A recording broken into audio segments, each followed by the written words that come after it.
Hope Nyongereza. And in studio, we have Miss Ajiambo Emily, the Assistant Commissioner, Disability and Elderly Affairs from the Ministry of Gender, Labor and Social Development. Now, today we are going to be talking about something that is probably close to your heart. Yes, if you do have an older person at your home, if you do have your grandmother or your grandfather, then this is something that you'll definitely want to take time and listen to. Now, of course, we are going to be celebrating the International Day for Older Persons. It's coming very soon, or should I say it is already here. And Miss Emily is going to be telling us more whatever programs that have been set aside for the older persons. But I will not take much time. You're welcome, Miss Emily. Thank you. How are you doing this morning? I'm good. How are you? I am well. Yes. I hope your journey here was smooth. Okay. Your of course. Is going okay. From Ministry of Gender, it's just a stone throw away. So yeah. It was easy for me to reach here. Okay, you're welcome. Thank we you. are glad to have you. Thank you. Yes. Now, we are going to be discussing, of course, our main topic is regarding the commemoration of the International Day for Older Persons, 2025. But before we dive into that, if you could just give us a brief background, because I do understand that you are here mainly to raise awareness. So please just do give us a brief background about that. Yes, thank you. Thank you, moderator. Good morning, viewers. I'm called Ajiambo Emily, Assistant Commissioner, Disability and Elderly. Indeed, the International Day for Older Persons is here with us. This is an UN recognized day, and it was recognized on 14th December 1990 when a resolution was passed to commemorate the International Day of Older Persons every 1st of October. And this day is celebrated to look at the achievements older persons, the contributions older persons make to national development in various countries, the challenges they face, what can governments do to ensure that they make the lives of older persons, their well-being, improve on their well-being so that they're able to continue being productive and support the economies in the different countries.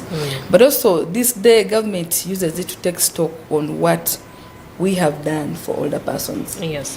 Look at the different achievements, the different milestones we've moved in supporting older persons, but also check the challenges they're facing and try to devise means on how to improve their well-being. Yes. Now, you did mention that the reason why we also commemorate this day is because these older persons also have a role that they play in the community. So, you know, in my thinking, I would feel like an older person is someone very, very old, probably. I do not know how they can be able to contribute to the economy. So please, if you can tell us who an older person is. Yet now, Uganda adopted the UN definition of an older person. Okay. And an older person is anybody who has clocked 60 years. If you're 60 years and above, you're termed as an older person. What contribution have they made? Before they make 60, they have been contributing all through their lives. So whether they turn 60 or not, they continue to contribute to national development. Many older persons are still family household heads. They are household heads. They are taking care of vulnerable children, especially the orphans. Actually, 63% of all the orphans are taken care of by older persons. That's true. They are still actively engaged in agriculture. As you know, older persons own majority of the land. They're the owners of the land. So they are still actively engaged in agriculture. Most of the food we are eating here, downtown Nakasero, is farmed by older persons. Yes. Many older persons, they are supporting the youth to pass on skills, the different skills. Because as they age, maybe when they reach the retirement, they are still active with their skills. They're able to train the young ones, the intergenerational support. They train the young ones on the different aspects of skilling that they have learned. Some of them are carpenters. And at 60, very many people are still active. Oh, yes. At 60 years, if you go down the road and ask how many past 60, you'll be shocked. They are still active. And that's why, as government, we're saying we don't want all this active and very good resource to go down the drain. We want to continue engaging older persons so they can actively continue to work, be dependent, and be able to manage their own lives. Yes. Yes. Now, you have mentioned that the government is, they do want to contribute. So what are some of those contributions that the government has actually put in place to improve the lives of the older persons? First of all, government has put in place an enabling environment through the legal and policy framework. Yes. Straight from the Constitution, government has provided for the protection of older persons. And because of that, we are able to get the various laws. The Constitution gives us the mandate to have the various laws that can enable the participation of older persons. We have the National Council for Older Persons Act, and that act, the law, brought into place councils of older persons, straight from the village, to ensure that they participate in all government development programs. If you could just tell us briefly about it. The councils. So at the village level, all older persons in that village form the council. Anybody who is 60 years and above form the village council for older persons. So they elect themselves 5 people, and these 5 people come to the parish, and in the parish they again convene and elect 5 people. Actually, this process is almost done. Electoral Commission has already finished that process. So at the parish they elect again 5 people. And these people, they form the parish council for older persons. Now these 5 again go to the sub-county, and still they elect 5 people. But in addition to the 5 people, they again elect 2 more people who are going to be councillors. Yes. For older persons. But in the 5, they are like it's an executive. They divide themselves into the chairperson, the vice chairperson, the secretary. So it is the executive of older persons. But at the sub-county, they add on more 2 councillors. In the whole of the country, we have councillors for older persons at every sub-county, 1 for male, 1 for female. So these 5 again, they come to the district and elect the district team, executive committees for older persons, and also elect the councillors for older persons at the district councils. But now the district council here, they are also whom we call ex-officio members. And these ex-officio members, we have the person who, the DHO, district health officer, why we bring him on, because we want him to handle aspects of health for older persons. As you know, as you age, issues of health become so prominent because of the wear and tear. People when they're active, they are really using part of their body organs. So we want that health person, first of all, to do the education on how older persons can remain healthy, but also bring on the necessary health services for older persons. There also we have the district community development officer, who becomes the secretary for the council to guide on community issues. So we have many ex-officio members and who are supposed to now form the district council, and as we talk now, electoral commission is done with that process. So those ones will now, next year, the 5 come and convene at the region. And at the region, east, north, central, and west. Yes, west. So they will go and elect their members of parliament. We have members of parliament representing older persons. So these 5 will go to the region in the east, maybe in Ginger, I don't know which venue electoral commission has decided, they will elect their member of parliament. Those in western will elect their member of parliament. But again, after, they will all convene at a national delegates conference and elect the woman representative. So we have 5 members of parliament representing older persons. Now on to the government contribution. So the government contribution, first of all, when we have these structures in place, it provides a platform where older persons can go and air out their views. If you have a councillor and you're having a case of someone grabbing land for an older person, they will run to the councillor for older persons to support, to raise the issues. Before, it wasn't there. Besides other government avenues that they have put, the police and all that, but at least there is somebody, an older person can go to, whom they can relate their issues to go and front. Besides that, government has put in place very many programs which support older persons. First of all, older persons programs are more of affirmative action. Affirmative action because it's a special interest group. Special interest group, which means it is a group that must be given attention and be given additional support. So besides the many government programs where older persons are mainstreamed and targeted, there are also what we call affirmative action programs. Yes. We'll begin with the one we have, the one which gives our older persons the famous 25,000. Yeah. The expanded social protection program. Here right now, we began this program as a pilot in 2010 with 15 districts, and by that time it was donor driven. Yes. And we, for the 5 years, were able to learn the different aspects of the program and how we can scale it up. And as we talk now, since 2018 actually, government is fully in charge of the program, and it is supporting 350 older persons who are aged 60 or 80 years and above with 25,000 shillings per month. Wow. They receive this money in 3 monthly installments. Why we do that is to avoid the costs, because if you're going to get 25,000, then the cost associated. So we'll allow it to accumulate, then they come and receive 3 months installment. But also now government realized there are older persons who have disabilities. Yeah. So for those ones, we have lowered the age to 75. For only older persons who have what? Disabilities. They can also begin benefiting. They don't have to wait until they are 80. And this money is really doing a lot of wonders for many older persons. When you get time, you go to the field, and when they are receiving, and you get here testimonies, many of them have built houses. Many of them are saying this is the money which is supporting their children, because besides having the free UPE, they must buy scholastic materials, they must buy uniforms. So some of this money supports, because the uniform in the village maybe should be around 15,000, and it can take a child a full year. So there are many contributions that this money is contributing to, and really creating an impact. Another program that we have is called the Special Enterprise Grant for Older Persons.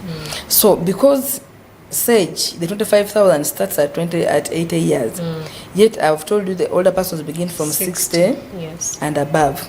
So there was a gap between those who are 60 and 79.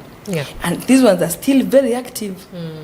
So government thought, why can't we ensure that these ones engage in income generating activities? As they get engaged, they are more engaged in the money economy, they're able to participate, and that's where SEGOP comes in. The Special Enterprise Grant for Older Persons, which is shortened as SEGOP, targets older persons between 60 to 79. And the 79, we give grants in groups of 5 to 10. The maximum grant we give is 5 million. So if you can be 5, you can be 6, but you cannot be 4, and you can't be 11. So as long as you're 5, but many older persons have got the trick. They just be only 5, and then they know they've formed the group, so then they're able to get this money. And we have provided over 1,000 groups. This program began in 2022. So over 1,000 groups have been receiving money, and really it is also making wonders, making older persons more engaged. Because when they get engaged, they're able to associate, they stop the redundancy. Just imagine if you have to wake up maybe and just sit, go to the garden and sit, you become redundant, you become lazy. But if you have to go to the garden, then from there you come, go to the market, shop this. So it keeps them active, and we as a country, we are advocating for active aging. Okay. Yes. Well, we are going to be going for a short commercial break. Of course, we are discussing older persons even as we commemorate their day. But we'll be right back in a few minutes. Please do stay tuned. Issues at hand.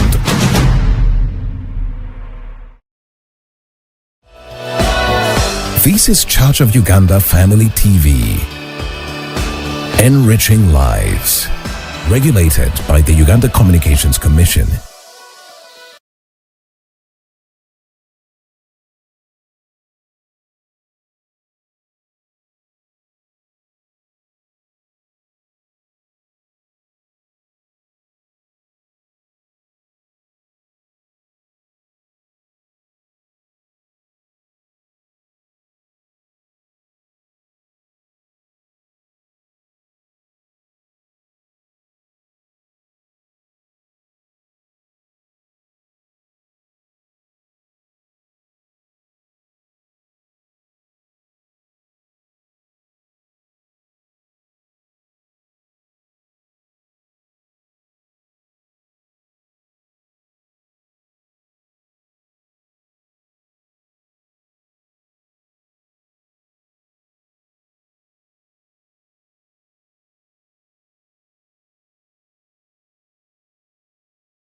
This is Church of Uganda Family TV.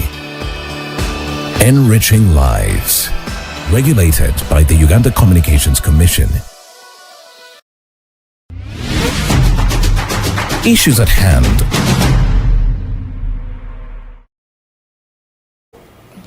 Yes, welcome back. And of course, today we are discussing the International Day of Older Persons that is coming right up in a few, should I say in a few days, or it's already here? Yes, and of course, we have Miss Emily Ajiambo, who is giving us a little bit of insight.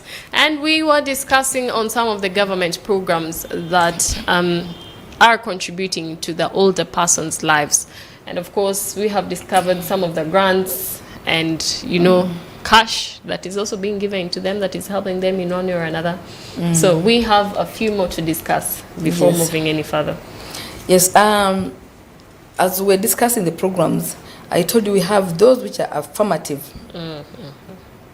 Given the fact that these are older persons are the special interest groups, but then there are mainstream government programs where older persons are also targeted. Yeah.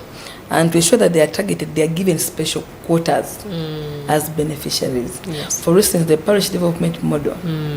In the parish development model program, older persons receive 10% of the grants, of the funds. So in each parish, we have 10 older persons receiving the PDM funds. Yes. They have to ensure that they are we are now working closely with the Secretariat and the local government to ensure that older persons who are eligible, because not everybody who has grey hair is 60 years. Yeah, that's so some of them have been masquerading when they have grey hair, they say, we are older persons. So we are insisting on having the national identification to show that this person is an older person and is able to be registered to receive the PDM funds. That is 10 million per parish, because PDM they receive 1 million per beneficiary.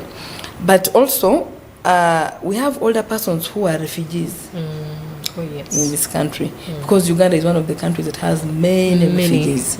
So working with development partners, we are also targeting older persons who are refugees, and we are piloting this in Yumbe, in the Bidibidi and the Koboko, in the Lobule resettlement camps. We are also giving them 25,000 shillings. And so far, over 500 older persons are benefiting from these funds. And if I may ask, how have they benefited? What have you seen? What physical thing can you say you have seen to show that it has actually benefited them? The refugees? Yes. The refugees have just begun. So if we give it something like 6 months, because the first grants were just launched this month actually. So if let's try, we are going to have reviews and midterm reviews, we'll be able to assess the impact of these resources in the refugee settlement. Other than the one for SAGE, which has been there for some time, we have a lot of success stories. This we are just beginning, and we should be able to, by end of year, we should be able to see some changes coming through in the livelihoods of older persons who are in refugee settlements. Yes. Now, however much we have seen them benefiting the older persons in one way or another, there are some challenges that they still do face. One of them you've mentioned, there's some people who come in masquerade, and you might find that there's another older person missing out on that fund or those particular funds because there's a masquerader somewhere. So what are some of the challenges that these people might actually be facing? So in accessing these programs, one of the key challenges we'll face, all government programs are now using NIRA data. Yes. Because how do we know that you're an older person? We need that authentication, which can only be got through the national identification. But you see, at the beginning, when we were identifying, when we went to register for these cards, people took it for granted. Yes. We find that other older persons have wrong dates, and you see a person is an older person but is being given the age of like 40. Their cases are there. So now that we are having this mass registration, we are calling upon all older persons and all carers who have older persons, please take them for registration. Because going forward, there will be no shortcut. For you to get any government service, you must be registered. So we are having those challenges, exclusions. Older persons who are eligible being excluded because of such errors. And the correction of errors is quite expensive now. So we are calling upon older persons and their carers to ensure that they take these older persons to be registered in this free window that we are having, so that going forward they're able to access all the government services. But besides that, because of the, Uganda has improved in this life expectancy. We're now at 68 years, and like before we were 48. So we are seeing many people growing old. Yes. Many people turning 60 because of the advancement in technology, the improvement in health. Even generally, people now know that when they fall sick, they must run to the hospital. So people are growing old for a longer period than how it was before. And because of this, there are issues that come in now. Issues of how we can continue keeping them active, because they are there, they need to continue being active. So continuous engagement of older persons is still a challenge. We need to, first of all, remove the perception that an older person is this old judger. We are seeing older persons who are really active, and they want to continue making a difference in this country. So issues of active engagement of older persons is still a challenge, and that we are really tackling. We want to see how we can open up community centers almost in every district. Before we used to have the community centers, where can older persons go and learn new things, socialize. There are many things, and this world is moving so fast. Things are changing, technology is changing so fast. Now we have AI, we have many things. How do older persons be able to adjust to this fast changing world? So all those are the things we're telling older persons not to remain behind, because the world will not wait for them. So we need to also move together as a team. But the other challenge that we are really facing as a country is what we call elder abuse. Elder abuse is where someone deliberately inflicts pain on an older person. And this can be physical. You've seen older persons being beaten. Can be emotional. We have many cases of land grabbing. I'm sure you meet many of those cases as you move. So, as government, we have all the required laws to ensure that all these are prosecuted. But in addition to that, we want as a ministry to design a program on combating elder abuse. We were thinking of how we can even have a toll-free line where another person can call when he's having a challenge. And then we're able to link up with the police very fast. We're able to link up with the RDC, tell him there is a problem with this older person here. Can that person be helped? So those are the interventions we want to have going forward this financial year as government, to ensure that older persons, at least their peculiar needs are able to be handled. We want to encourage older persons to remain active, even in old age. When we're commemorating the International Day for Older Persons during COVID, that time we were in State House. And we presented all these issues. And His Excellency the President said, but when I see all these issues, I round them in issues of good diet. What we eat determines what is in our bodies.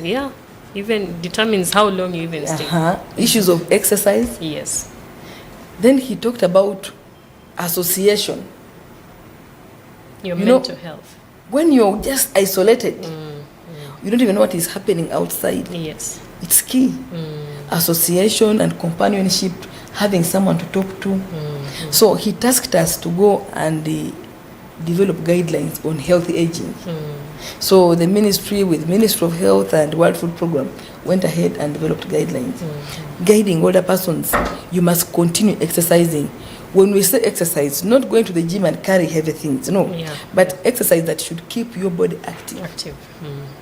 Aspects of drinking water. Many older persons don't want to drink water. Because of that, if you can go and ask your mother how often does he drink water. My grandmother, in fact. Or your grandmother. They don't drink water, yet water is key in our bodies. So we need to encourage older persons, the foods. When you age, reduce on salt, reduce on sugar, the aspects of eating fried food. We should go back to eat things which are less of starch, so we can reduce on issues of diabetes. So we have that document there, and we are really trying. We encourage people to go to the ministry website, they can download it and be able to even educate other older persons within the community. So those are some of the things we really feel we thought we need to touch, in addition to ensuring that they are represented. Their voices are heard, they have a platform. Social protection programs, they are included.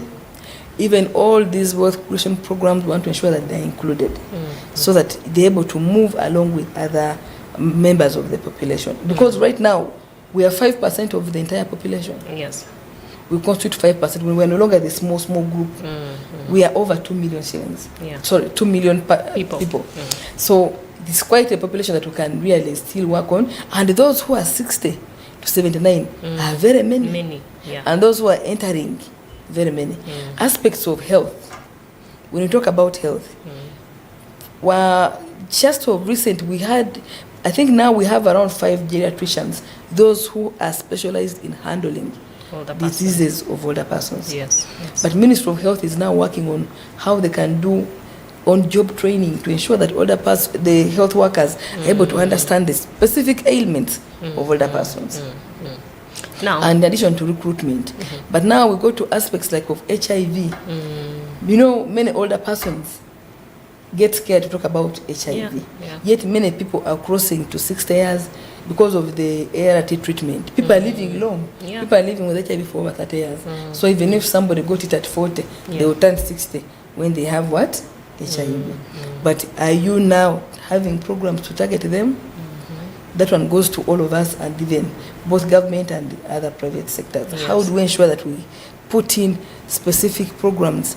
If it means maybe having a peer-to-peer, maybe an older person who is a retired medical personnel to talk to fellow older persons, having special desks in the health centers where older persons can go freely and confide, rather than finding a young girl like you, then she is saying, you know, I have HIV. They will fear to talk about such things. Yes. Now, among those, you have mentioned very many interventions that the government is already doing and is planning to do. Now, a question that came to my mind is the Ministry of Gender, Labor and Social Development working maybe hand in hand with should I say the registration authority? Because you did mention some older persons have issues with their identification cards. They're not able to receive the funds that they need to receive. So is there a way that these two entities are working hand in hand to ensure that things are made smoother and easier for them? Yes, actually, we are working closely with NIRA because, first of all, we get all our data from NIRA. We've written to them to ensure that the registration process is age-friendly. And when one older person goes, shouldn't wait long in the line. Should be given priority in what? Registration. Then also, this new registration of NIRA has more enhanced features to capture. It was because of the advocacy and the issues that we raised. So they've enhanced more features other than just the thumbprints, because now the thumbs the older persons do, the work that they have done, they have been digging, they have been grinding, these thumbs were out. So they try to put the biometrics can't be captured. So NIRA has widened the scope and they're able to capture the eyes. So many older persons are now going to be captured. And we are encouraging them, as I'm drumming the support here, to telling them to really, those who are watching me and they have older persons in their households, or even the older persons themselves and their leaders, to go and register before the expiry date, because it is going to be quite difficult for them to move to either the district for registration after the expiry of this registration period. So we are working closely with them to ensure that all older persons are registered. But also we work closely with them. There are those who are frail, who may not be able to move to the registration points. So all those who are identified, we find ways of bringing them to the venue, because most of those frail persons are beneficiaries. We tell the alternative recipients who receive money on behalf of the frail persons to organize and bring them for registration. Yes. Now, speaking of frailty, we do have older persons who do not have anyone, completely no one to take care of them. Is there a certain program that maybe the ministry has to see that they are well taken care of? Now, you see, government emphasis is community and home-based care. As a government, we have not taken up institutional care. Though it is within the policy, we do recognize that there are older persons, especially those who have been childless, those who do not have children, or most of their children have died. Yeah. Yeah. Some of them are landless, and they don't have land, they don't have places of abode. Yeah. All these older persons, we've been encouraging people. We do have a government home, by the way, for older persons. Oh, okay. It's called Ginger Home for the Elderly. And those older persons are taken care of there, and they are given free accommodation, free treatment, and also free feeding until when they die. But we try as much as possible to stress their family members, because being in an institutional care is not the best. Yeah. Yeah. We always try to encourage family, as your TV is. Yes. Family as the first line of response. Yes. Should be the first line of response. Before, we used to take care of these people. Even those who are childless, there will be someone else who had the children. They will take care until when that older person dies and is buried in a respectful way. But because of urbanization, even those who have children, they have come to town here, they have left the villages. Yeah. So the persons are there alone. But we're encouraging their leaders to see how they can identify these other persons and maybe link them up to others who can support. Yeah. We want to ensure that we maintain community care and home-based care. The institutional care should be a last resort where really no one has been able to take care or take responsibility or even be supported to support this older person. Yeah. Yes. Yeah. Now, the gist of this conversation, the International Day of Older Persons. Please do tell us more. Where are we celebrating it, the theme, and everything to do with it? Yes, as I said, the International Day for Older Persons will be on 1st October. It will be a Thursday? 1st October, I don't know, maybe I'm trying to forget the day. It's within the week. Most likely to be either Tuesday or Wednesday. Most likely to be a Wednesday. So we are going to be in Ginger City. Okay. We are going to be in Ginger City in a place called Wachitaka. There is a school called St. Joseph Secondary School, Wachitaka. So all older persons across the country are going to be heading to Ginger City. And in Ginger City, we are going to have our chief guest as His Excellency, the President of the Republic of Uganda. He will be associating with his fellow older persons and trying to understand their issues. This day, we are celebrating it under the theme of enhanced household income, a key to dignity and respect for older persons. Yes. As I said at the beginning, we want to see where government is putting in place all these programs to ensure older persons are independent. There's nothing which is so bad like being dependent on somebody. Yeah. Because you have to run in the whims of that person. But when you're able to have your own income, you can control your health. Yes. You can control what you're going to eat, what you're going to do. So we want to see that independence in older persons. But also we acknowledge that older persons are still household heads. Yeah. So they need support to continue supporting the household members within their households. Yes. Older persons are still educating children. Yes. We want to keep them active to raise income within the household, to continue doing that, to continue supporting these children. There are many pensioners, by the way, who are educating children. There are many people who have been paid school fees by their older persons. Especially those who are pensioners, they know that at the end of the month, I'll get my money and pay school fees. Yes. So we want to continue making these older persons active. When they are active, they will, first of all, when they're active, they will not be redundant. Yeah. They will be able to go out and work. They will earn money. They will socialize.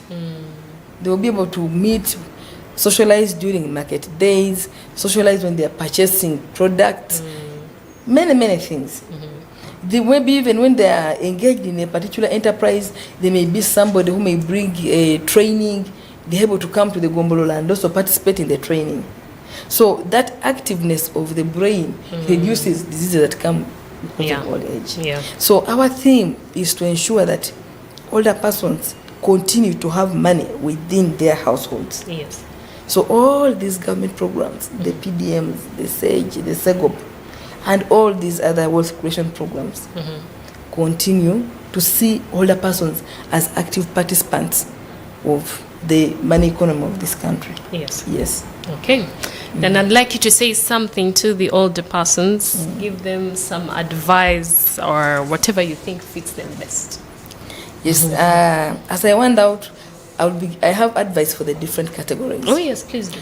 First, to us who are young. Yes. These older persons didn't just wake up when they are old. It is the process. Yeah. And what we do now determines what we shall be. We are now young, you're active, you have all the energy. Yes. You know that when you grow old or when you've retired, you will not stop eating. You will not stop falling sick. Yes. So what are you doing now to ensure that when you're 60, you don't be a burden to others? You should just need simple things to facilitate your life. That's what we tell people. You must ensure that you plan for old age. Yes. Because as every time, every minute we are aging. Yeah. Every second. Now we've been here for 30 minutes. We have aged by over 30 minutes. Okay? So what do, we who are still young, to ensure that when we clock 60, we'll continue living good life, continue work, but without stress. The worst thing is to be stressed when you're old. Yeah. Yeah. Because we even feel ashamed to go and ask for help from young people. Yes. So can we start by ensuring that every time when we are working, we are saving something? Yes. I always tell people that when you're helping people, like now when you get a job, they say now educate this one. Yes, help, but can you also do some investment that is going to help you when you have grown old? Okay? That is very key. How are we living our lives? You continue smoking all the time. How will your lungs be by 60? You see all the cases of lung cancer in Mulago. Yes. Because of our lifestyles. Can we change our lifestyles? Can we change our diets? Can we have that positive mindset towards health checks? People here in Uganda don't want to go for annual health checks. They only go for health checks when they're sick. Can we have that in our mind? That at least once in a year, go and check your body. Maybe if you identify the ailment early enough, it will not cost you a lot. Can we have positive mindset change on aging? People fear to grow old. Oh yes. But growing old is a natural process. You can't run away from it. Prepare well for growing old. And treat older persons with respect. Yeah. You walk on Kampala Road. I myself, I fear crossing the road. Borders are shouting, yeah, Mukadova. So those things, can you try to treat these people well? Because this person can't move as fast as you used to. Yeah. So can we make friendly spaces for older persons? Yes. So it's very important that it begins with us. Yeah. Because it is now us who are going to change. In our families, how are we treating older persons? Yes. Are we treating them with dignity? Because the way you treat them, that's how exactly your children are also going to treat you. To older persons, can we embrace change? There are many things that are coming, changing. Can we start embracing change?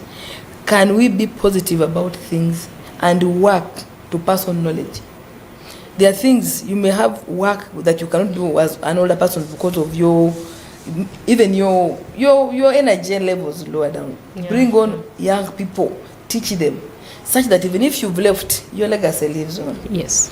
Very important. And above all, let people be at least prayerful and pray for a good life. God first. Yes. Thank you. Thank you so much, Miss Emily. And of course, you have been given advice. Please do stay healthy, save, invest. And for the older persons, embrace change. But also for the family members, not only family members, it all starts with us as individuals. Please pay some respect to the older persons out there. Very important messages, very key messages that you have to take note. And of course, that has been Miss Ajiambo Emily. She has given us a lot of wisdom. And we do want to thank her for coming, for giving us a lot of information that some we didn't know. I didn't know there was actually a home in Ginger for older persons. So this is new information, but that's good. Thank you so much for joining us. And of course, our dear viewer, we want to thank you for staying tuned to Church of Uganda Family TV, Issues at Hand. Well, my name is Hope Nyongereza, and I'm going to be wishing you a beautiful day for now. However, do stay tuned because, again, it is a Wednesday, and on Wednesdays, we have the Uganda we want. We are going to be having a very interesting topic that you'll definitely want to sit down, relax, and enjoy. So do not go anywhere. Otherwise, I wish you a beautiful day. Issues at Hand